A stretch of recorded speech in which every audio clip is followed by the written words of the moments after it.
Swayam Prabha. Digital India. Educated India.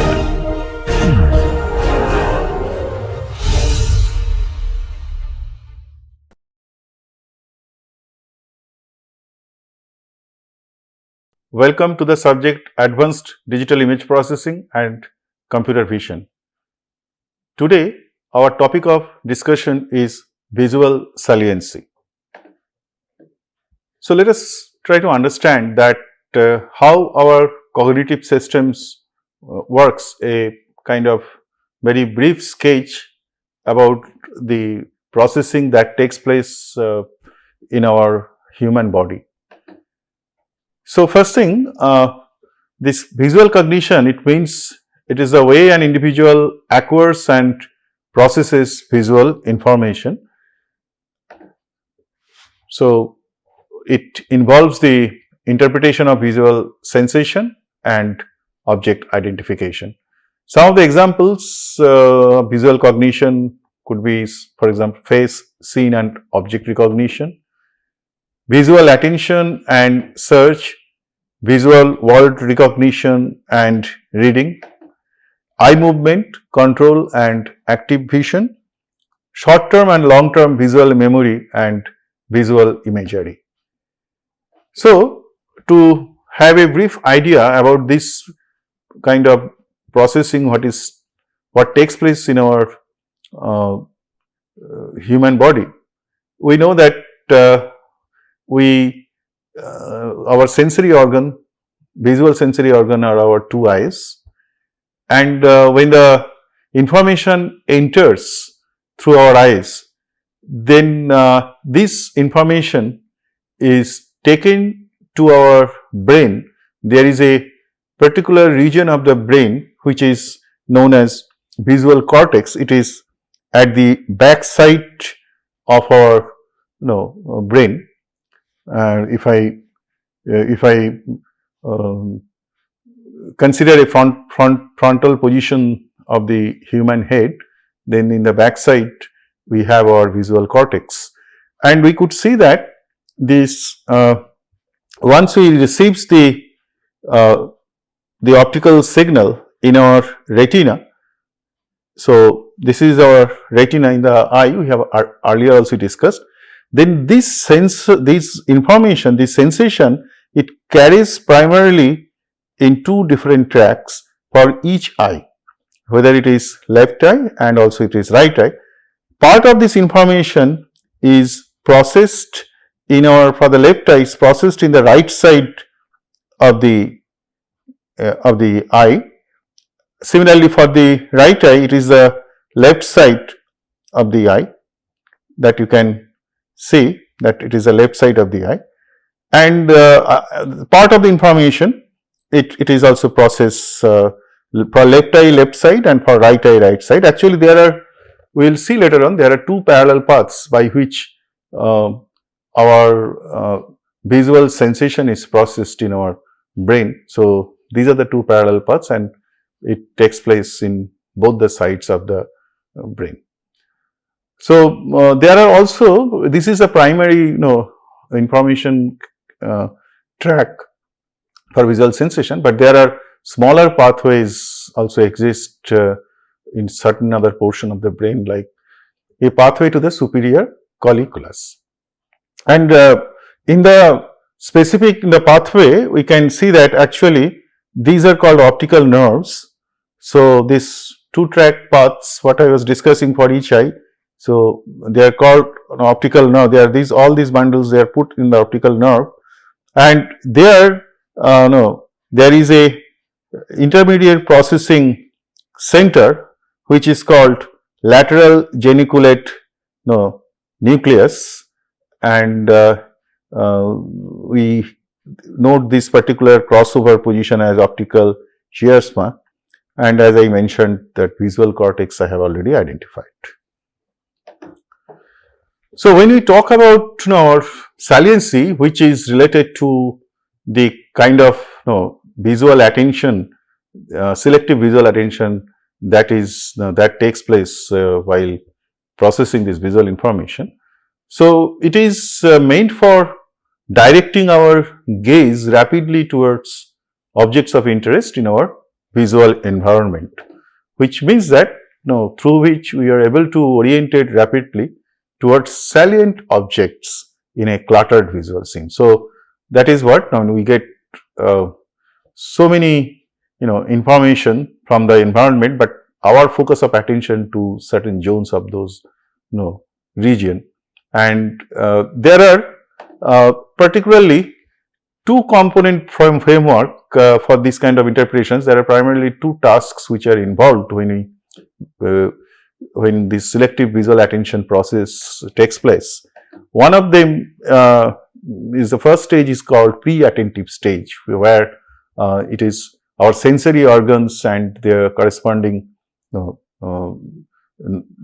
corresponding optical nerve, optical pathway, the cells on the optical pathway, they primarily acts, and then this information in some way, intermediate information that is that is carried to our brain, then there is a focused attention stage, which means then brain also processes it and gives feedback or control signal, I should say rather, to our organs, and then we can shift, or we make eye movement, we shift our attention, all those things takes place.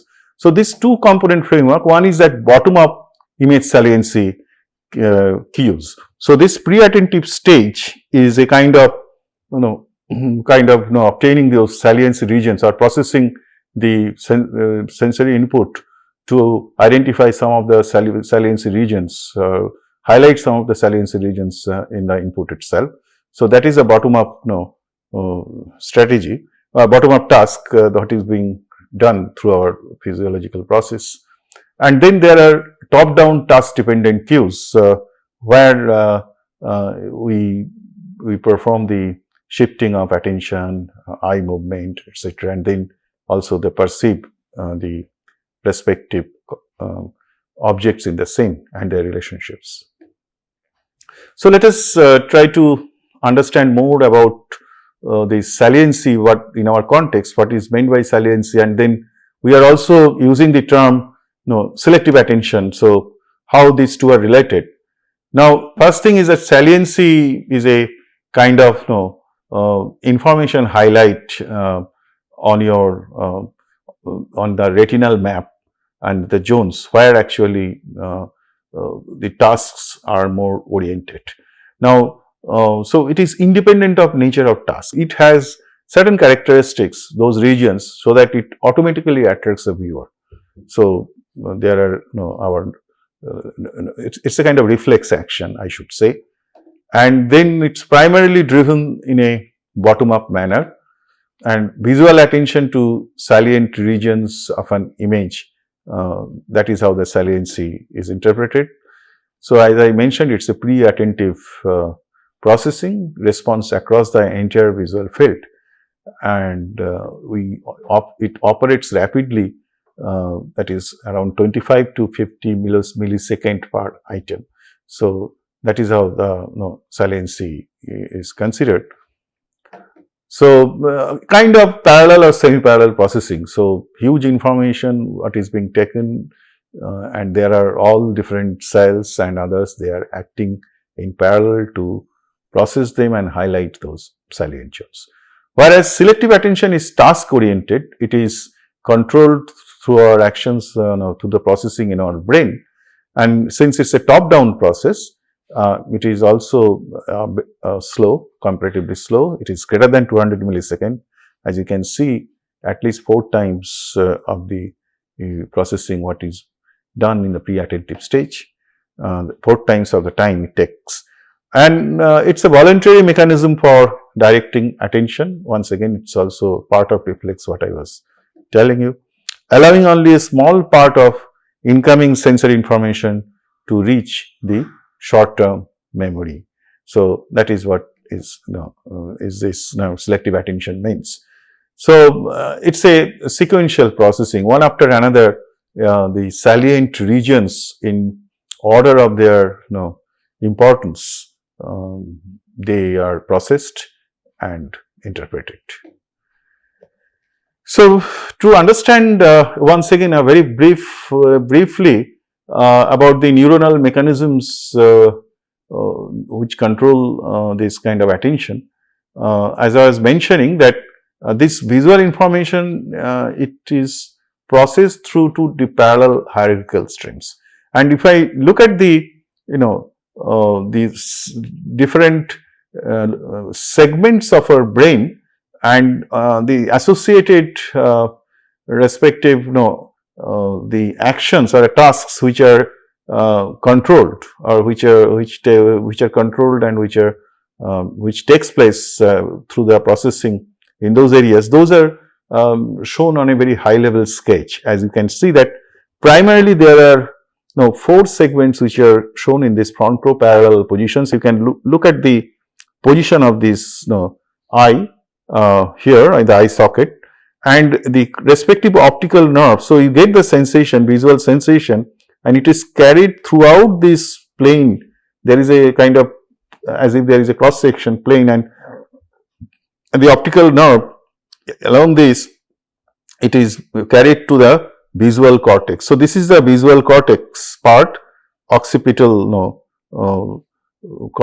occipital cortex of the respective locations. So, these are the segments, and occipital, parietal, frontal and temporal, these are the several segments of the brain. And occipital segment or cortex, here the vision is processed. And then let us see that how this takes place. Once again, kind of bird's eye view over this processing. I told there are 2 parallel processes, and if you can note that in the optical retina there are 2 pathways, as you can see that in inferotemporal cortex, where the objects, their recognition, the answer to what object it is, that kind of processing takes place in this process. And then of course it is carried through this prefrontal cortex, where these motor actions and other systems are, other kind of tasks are considered through, and you have at the frontal location, you have the superior colliculus, then which controls our eye movement. So, this is one channel. The other channel, which is going to the other directions, where you have the posterior parietal cortex, and where the space, motion, these are understood. You can see that. So, space is a kind of the question where it is, location. So, those are processed. Also, the memory and cognition, those are taken place in the prefrontal cortex location. So, roughly these are the kind of information pathway and the processing pathway in our brain. These segments and these several components are identified. So, it's a very brief bird's eye view, as you can understand. It's a quite deep and involved subject, quite interesting, but you need a lot of background to understand or to know about that, to get the knowledge in that domain. You had to study deeply. So, it is fine with us with a very few simple, this kind of simple understanding, because we are more interested to develop the computational model driven by this kind of understanding of the of this mechanism. When that model has to be more elaborated and has to be followed to the try to model the respective biological system and biological processes, what is taking place, naturally it has to go into more deep, and still a long way to go, I should say, from the kind of knowledge we have in our science and technology today. So, let us proceed with this understanding. So, one of the stream which is processed in the left side is called ventral stream, where as I mentioning that the objects, etc. So, this is the ventral stream, and the other part is called dorsal stream. So, just to check that before just immediately within the retina, in that surface, what kind of information processing takes place, as I was saying, pre-attentive processing, which is more important to understand and modeling the saliency, visual saliency task, visual saliency. So we already know that in our retina there are certain optical sensors sensitive to the optical sensations, and there are primarily two types of sensors. One is rods, which usually is more active or responsible for interpreting low illumination scene, and the cones are bright scenes and color perception. So, and we know also there are three types of cones because of their spectral sensitivity, and those are identified as red, green and blue cones because of the sensitive regions of the optical wavelengths of those colors. Around those colors, those are more sensitive. And our color sensation follows this trichromacy law, or which also kind of as a theory also it was proposed. And then in the processing, several models we discussed when we discussed about color processing. So one of the model which was considered to be by considering this kind of physiological physiology of this optical sensation is color opponency, because we will see that actually color opponency is that it is the interaction among the spectral information, say different sensations from different types of cone cells, and in the opponent way, that means one of the sensation will inhibit the other. So this kind of, and specifically we also understand now, or the model we provide, that what kind of opponency we consider. For example, green minus red opponency, that means there are cells where which will, the green sensation through our cones, those will be excited, whereas red sensation will be inhibiting.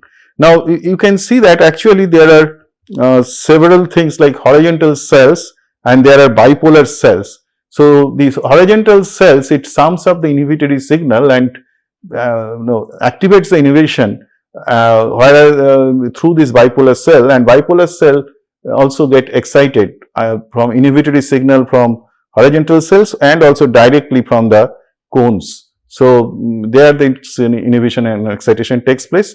The further this information is carried, and there are ganglion cells where also there are certain kind of spatial processing is taking place. We call it center surround processing, through which this information is further processed and sensation is carried out through the optical nerve.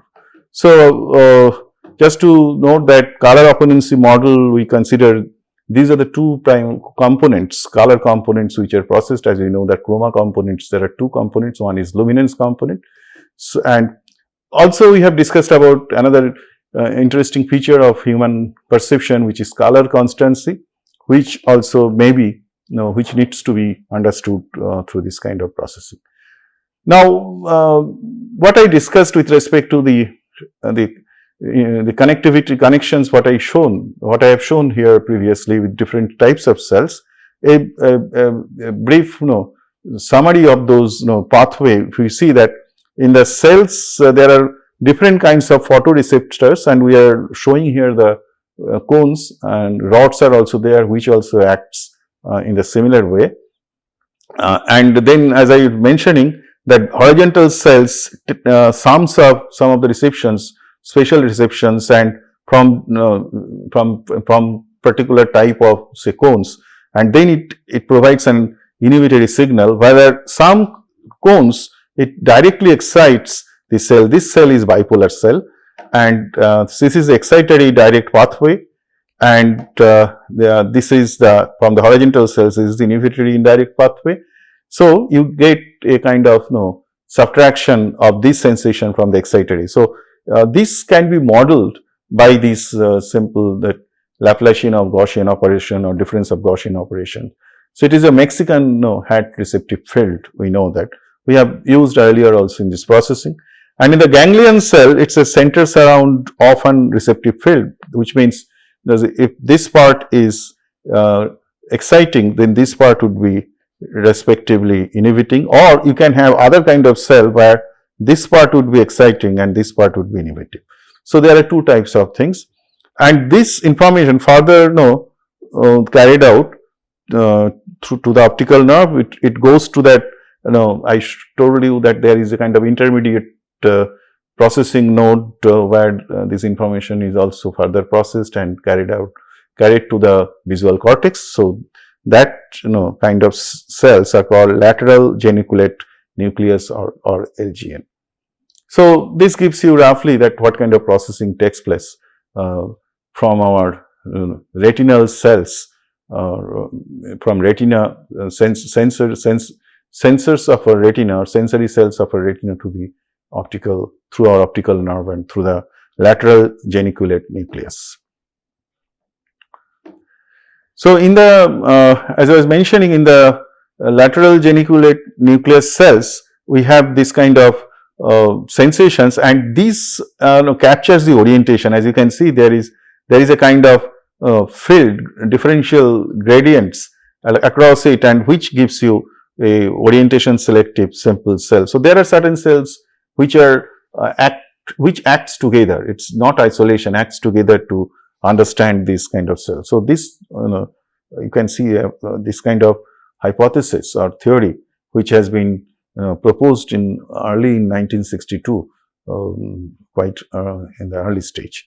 And this receptive fields, it has the GABAR receptive fields. So because it is oriented cell, so this is this GABAR transform I have shown with respect to complex sinusoid, but in real terms there will be both sine and cosine, and that could be temporal phase variation, as you can understand. See, one of the interesting part of GABAR field is that that it is a Gaussian distribution. So it is a Gaussian function, and that the Gaussian function, if I consider say one-dimensional Gaussian function, or in two dimension, its shape would be actually Gaussian in the spectral. If I take the Fourier transform, so in the spectral zone also its shape would be Gaussian, or in spatial zone also, in Fourier domain it would be Gaussian. And when it is multiplied by a sinusoid signal, then what happens that even in the frequency domain the Gaussian function get translated. So it acts like a bandpass filter.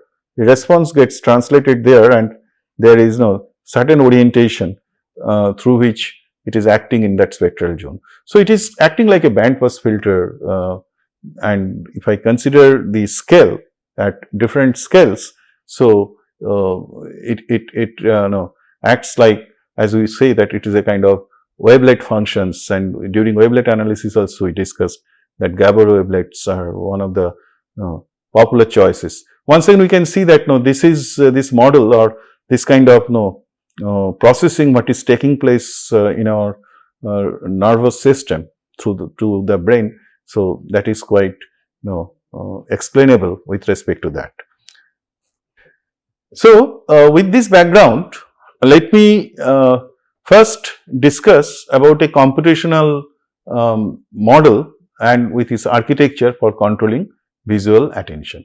It's proposed by Koch and Ullman, a very early model, basic structure, and which is a model of the bottom-up attention. So it is the pre-attentive stage, modeling pre-attentive stage.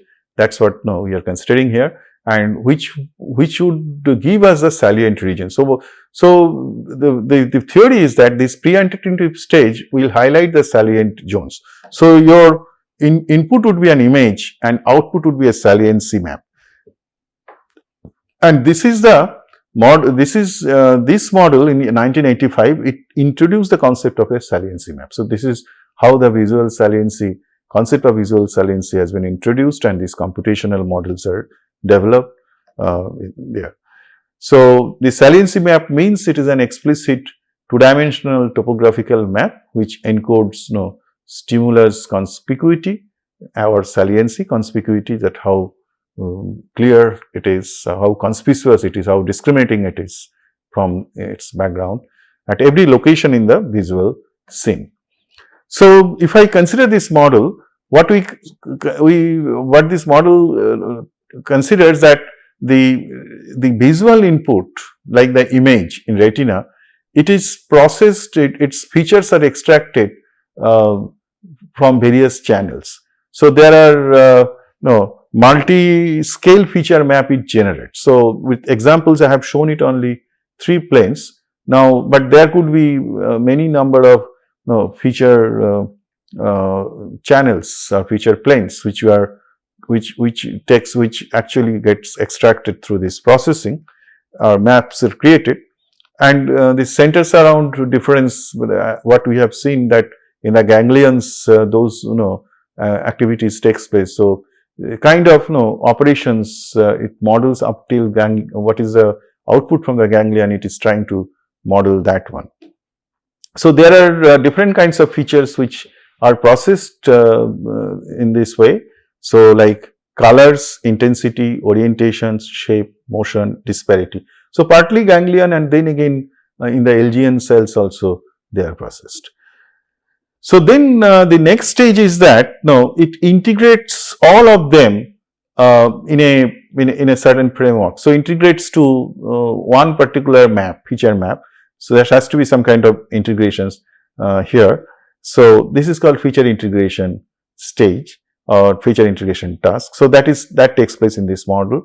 Now, once I should warn you that we are just discussing a possible model. It does not mean that it happens in our brain, in our optical pathway.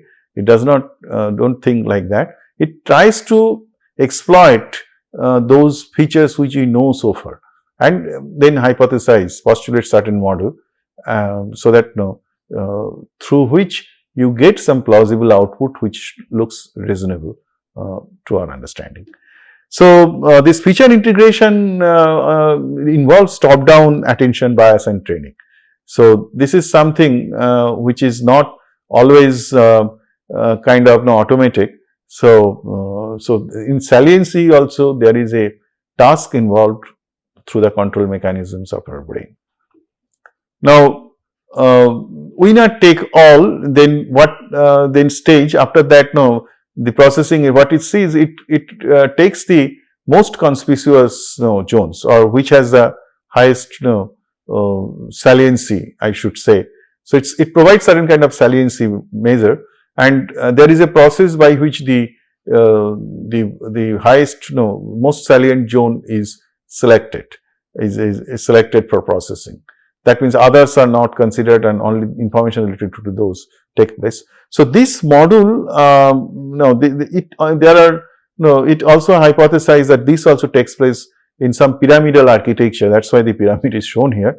So that if we have if I consider these are the pixels, and spatially they are comparing, then all these spatial pixels are being compared at this stage. The next stage, these are compared, and finally you reach at the top to get the maximum or the winner in this kind of scenario. So this is called the winner. That is the winner take all point of view, and as I mentioned, it's a pyramidal architecture to compare localized regions or pixels actually, and selecting the winner with maximum saliency. While doing this, it inhibits the other areas. Inhibition, actually after selecting it, inhibits that region, and it repeats this process. That means you next time again in this according to this model, the next most salient regions would be selected, and finally all of them would be integrated into a kind of feature or saliency map. So when we perform this kind of selection, or we consider shifting of visual attention within the saliency map, as I was mentioning, that is what takes place, that once the most conspicuous locations they are detected, it is detected and examined, then its output decays. That is how the inhibition takes place, and then this mechanism of winner take all, it shifts to the next most salient locations. And this should be noted that the time needed to find the next location, it increases with the increasing distance between locations. As it's a spatial map, if the distance is suppose from here to here, it depends upon this distance. If the distance is shorter, it takes smaller time, otherwise it would be larger time. So, one typical examples through this computational model, it's shown, suppose this is the intensity image, it's a color image, it is the input image, and then we can get the saliency zone. Now, here particularly this region is most salient, and winner take all takes this particular region. So, there is a conjecture here, I was mentioning that the processings take place in ganglion cells, but actually the conjecture is that the saliency map may be localized either within the lateral geniculate nucleus or within the striated cortex, that means the V1 locations of the visual cortex. So, it is whole optical path is involved in the processing, and the saliency maps are carried to the visual cortex.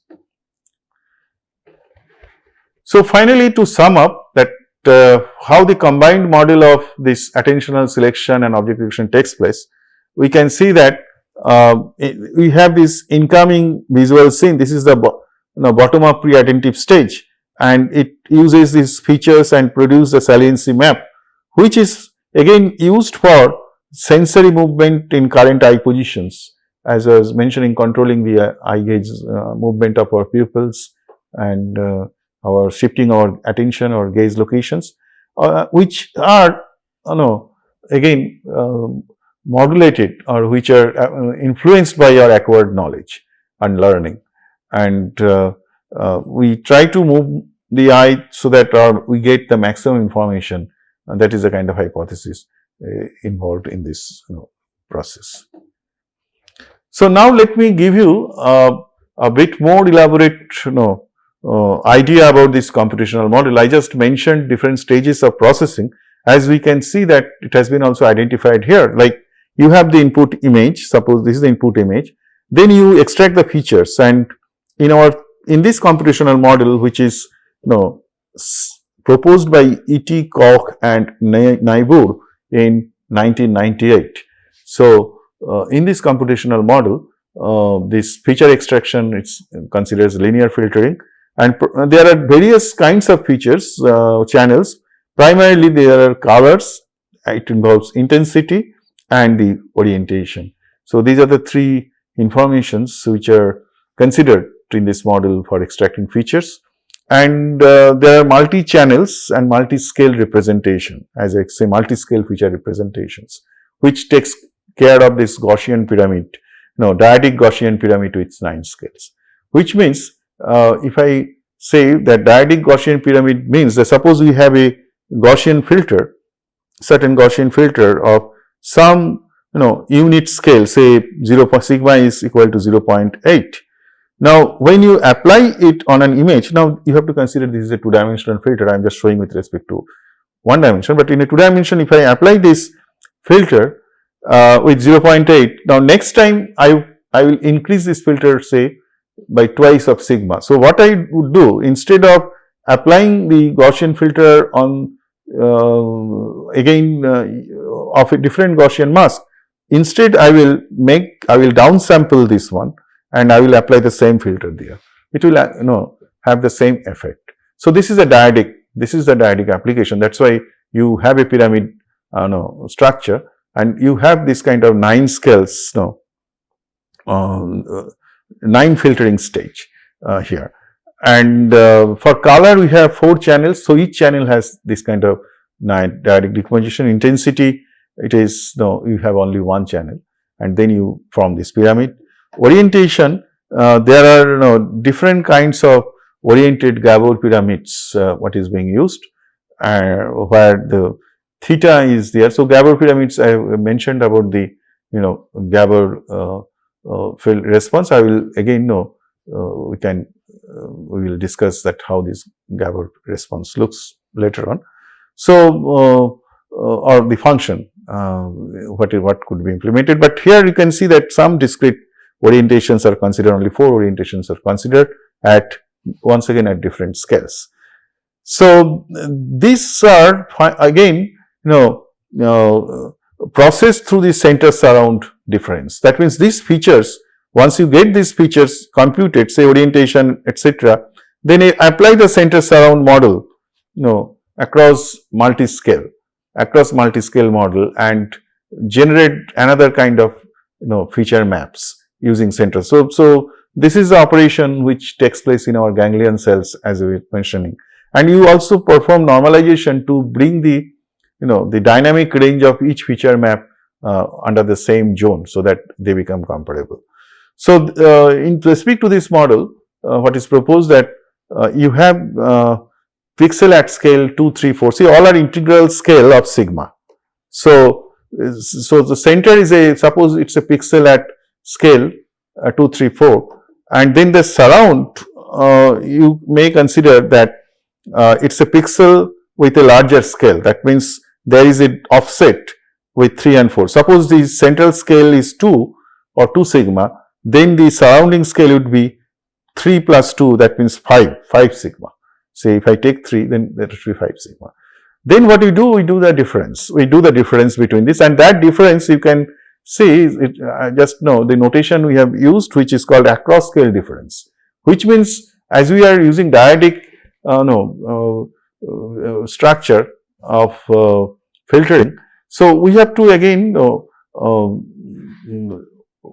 you have to perform the interpolations from the higher scaled image, which is of lower size, of downsampled. So you have to upsample them, bring them under the same resolution of the image at the central scale, and then you take the difference. So that is what is your the difference image, and you perform for a different pairs and generate various planes of feature components. So for example, for color you can have such 12, then for intensity 6, because it's across scales you are doing, so at different pairing combinations. So these are certain things which are recommended, which are implemented by the model proposed by E.T. et al. At 1998. And then there are 24 such maps, feature maps for orientations. After that, what you do you perform the feature integration. So what you do that you combine all of them, you normalize them, bring it to the same similar dynamic range, and there is a kind of normalization as suggested. I will discuss, elaborate it further. So in the next slide. So they are then added and they provide you the final saliency maps. So this is the overall computational structure. So let me give you a bit more details about those components. So first thing that how do you process the colors when we are extracting features? So first you normalize the colors. So to bring under the same dynamic range. So red is normalized by, so you compute the intensity. Intensity is the average of red, green and blue. You can simply take the R plus G plus, so here you can consider I equal to R plus G plus B by 3, and then you normalized each one in this way. Then we can create 4 color channels. Here we are using the opponent color concepts, and how this model takes care of that. It consider 4 such channels. Now we know that we have earlier discussed with the opponent color theory that it is 2 planes are sufficient, but this is a model which is proposed. It is not exactly what is taking place there, you do not know. So in this model there are 4 channels, and interestingly what you can see that you keep one of the spectral component and subtract the average of other 2, and you carry out for all red, green, blue, you carry out the same thing, and finally there is an additional channel where you consider this information. So naturally it is modeled, there are certain justifications, so not every details I can provide you here. So this is the way these 4 color channels are created and processed further later on, as you know that you can use after that center surround model, etc. Then then from there we create these 4 Gaussian pyramids, as I was mentioning that 9 such scales, they make a Gaussian pyramid. So then centers around feature maps, we discussed about that. That means you subtract the pixel at certain scale, higher scale from a lower scale or more refined, more high resolution pixel at the same location. So, so the same thing, like we in the model 3 such scales are considered for the central pixel and 2 such combinations are considered for setting the higher scale. You note that this is not the higher scale, it is this plus this. So if I choose a scale at 2 for the central pixel, the other possible scales for the higher scale would be 5 and 6. If I take 3 and 4, 5 and 6, and then we perform the this kind of subtraction at scales, across scale difference. We call it across scale difference. So which means subtract by interpolating higher scale to fine scale. This also I just mentioned earlier.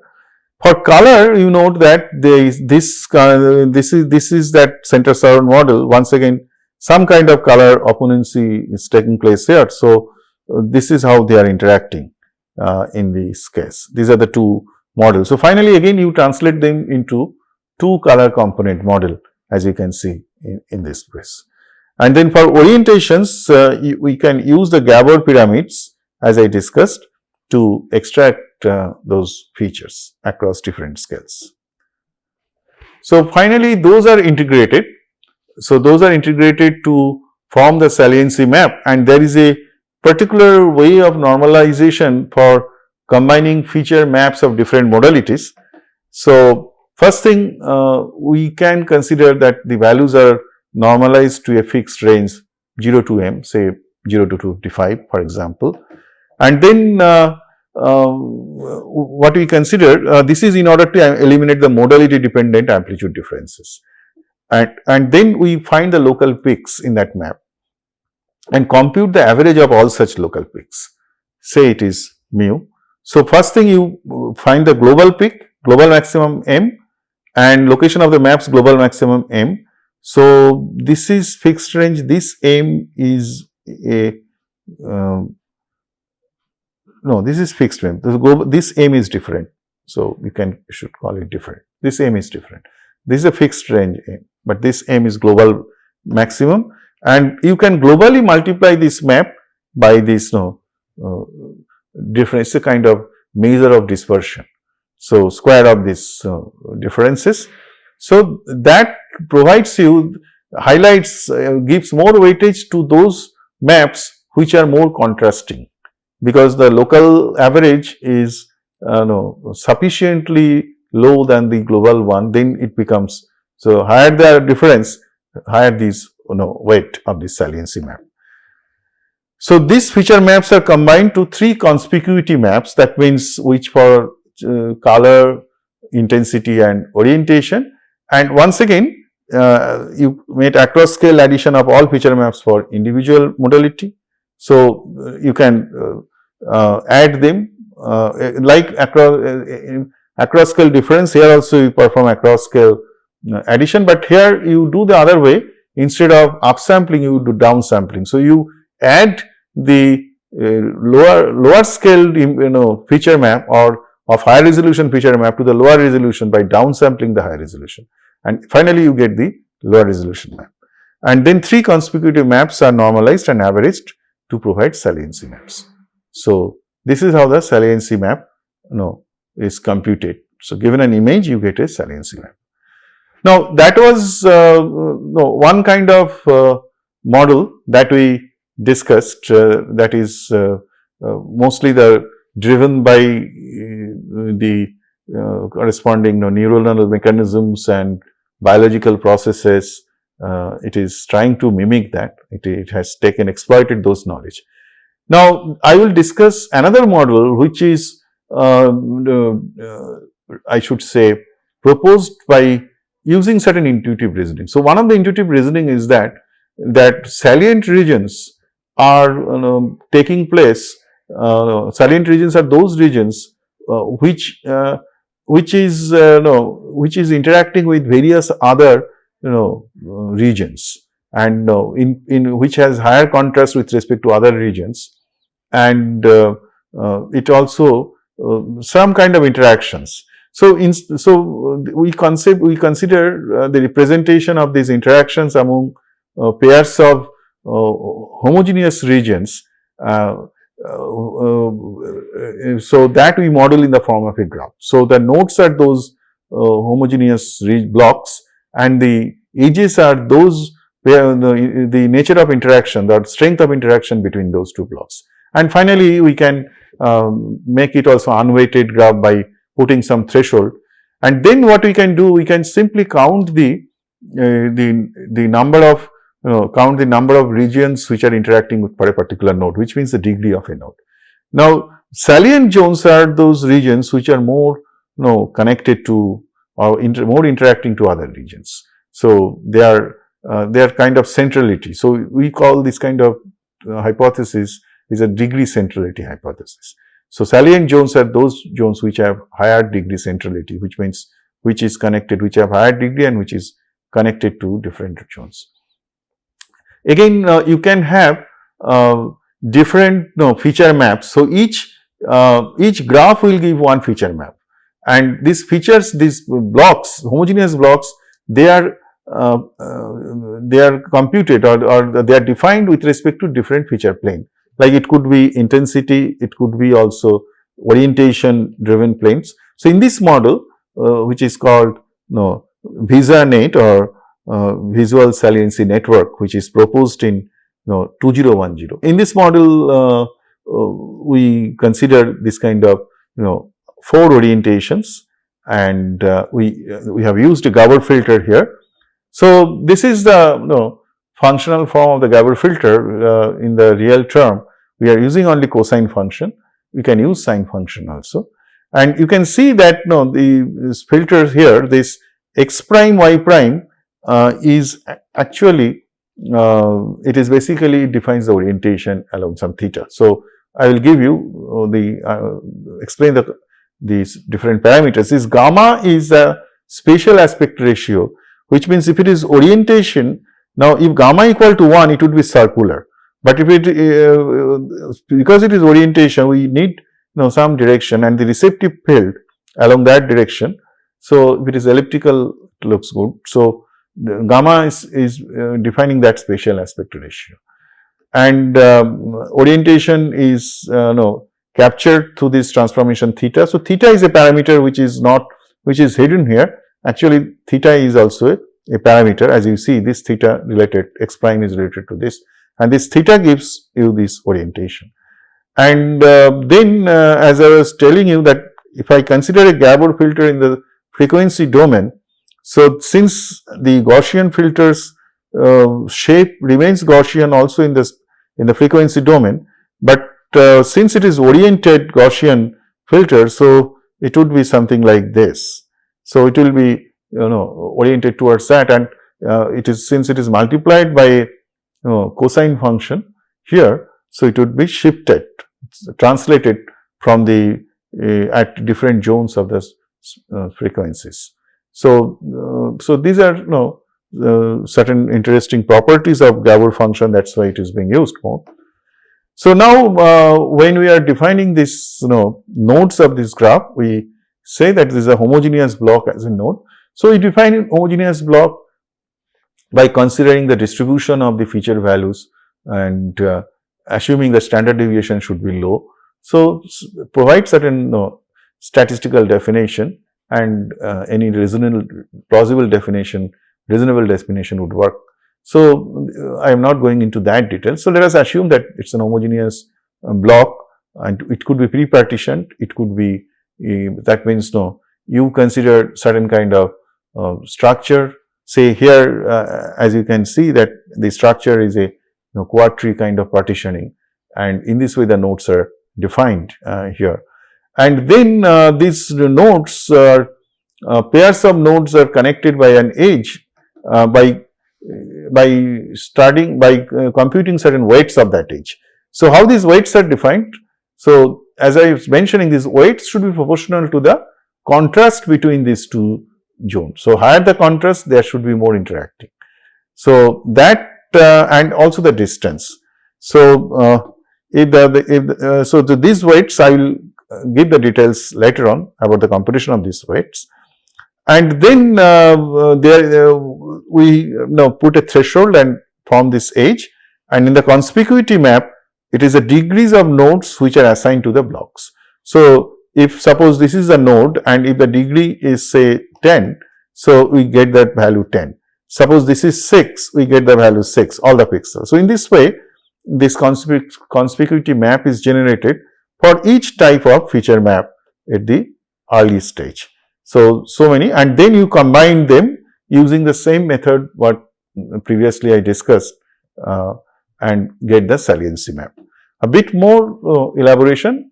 So, when we construct multi-scale feature maps, we consider intensity only, and these are the orientation. So, in this model, the color is not considered, only the intensity part has been explained. So, form graphs from each feature map. As I mentioned, a node is a block of homogeneous region of a feature map, and this is the definition. So, dynamic range within a limit, which means you consider the difference between maximum and minimum, that should be 5.88% of the dynamic range of the feature map. It is some value, I think 1/28 or something, considering that. This is weight between a pair of nodes. So, this is definition of the weight. This is how the weights are defined. So, you take the difference between the average of the block I, that is the kind of contrast, and find out what is the maximum. So, this is a relative measure. So, maximum among all pairing blocks, all pairs of blocks, this difference, and what is the fraction of that. That is what is this. That is one component, and then you multiply it by a function which is inversely proportional, kind of inversely proportional to the distance. It is basically a Gaussian function of the distance. So, distance between block I and j. So, this weight would be proportional to this difference, but inversely proportional to the distance. And with this combination, these weights are computed. Then you define certain threshold to accept those edges. Now, once again, there also you can make statistical analysis and take a statistical decision on these values of threshold. So, this is how the edges are formed. Then we form the conspicuity maps by setting the degree of the node to all the pixels of the block, and then saliency map is formed by adding normalized conspicuity maps in the same manner what we discussed just for the ET Koch and Neighbors model. Some typical results that let me show here. Say this is the input image, and the method which I discussed proposed by ET et al.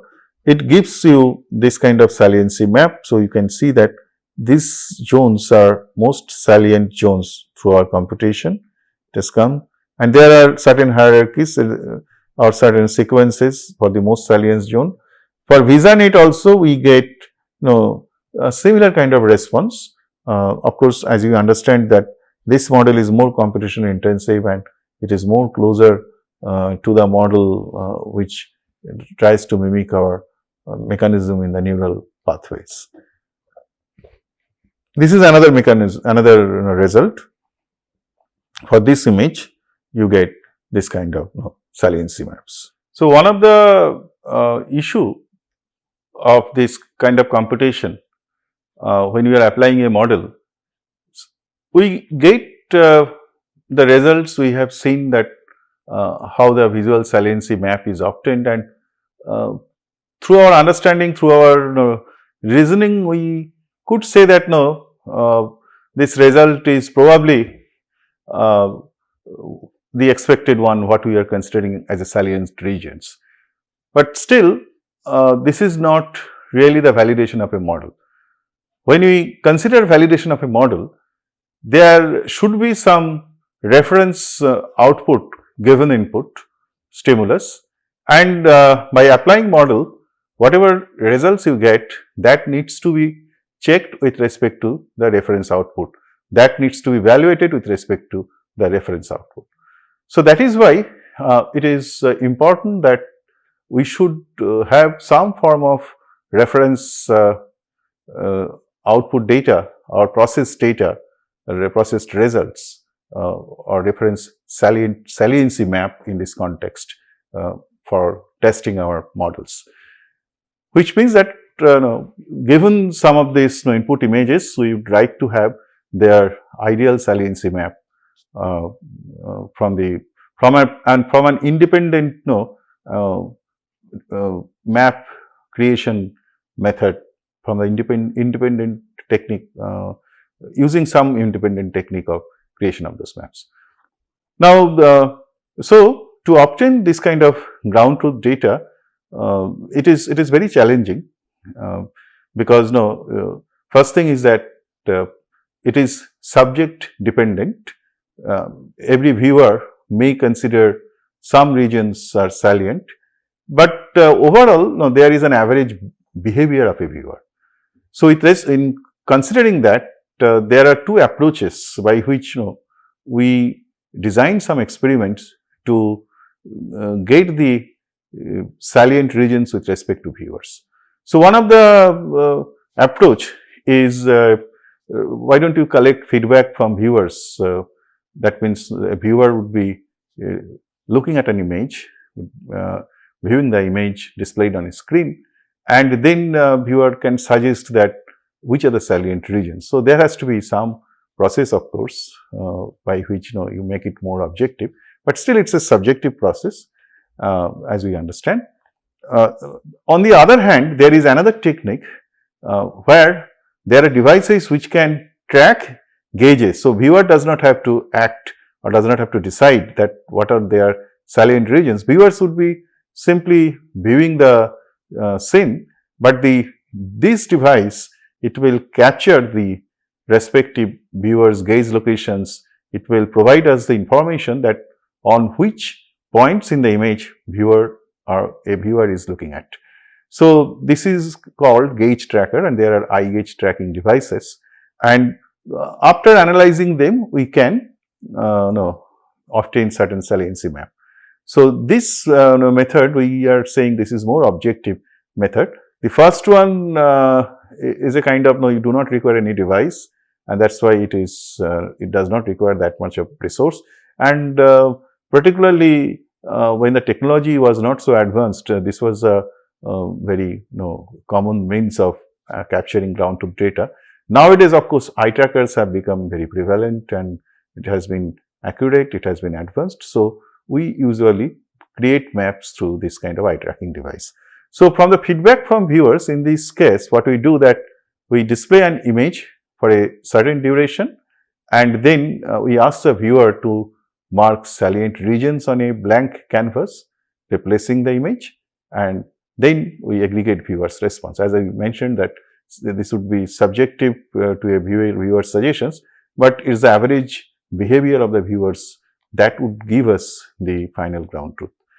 And the gauge tracking of viewers, there are eye tracking devices which would be used. They are calibrated to record sequence of gauge points in images, and then we can analyze to obtain salient regions of images.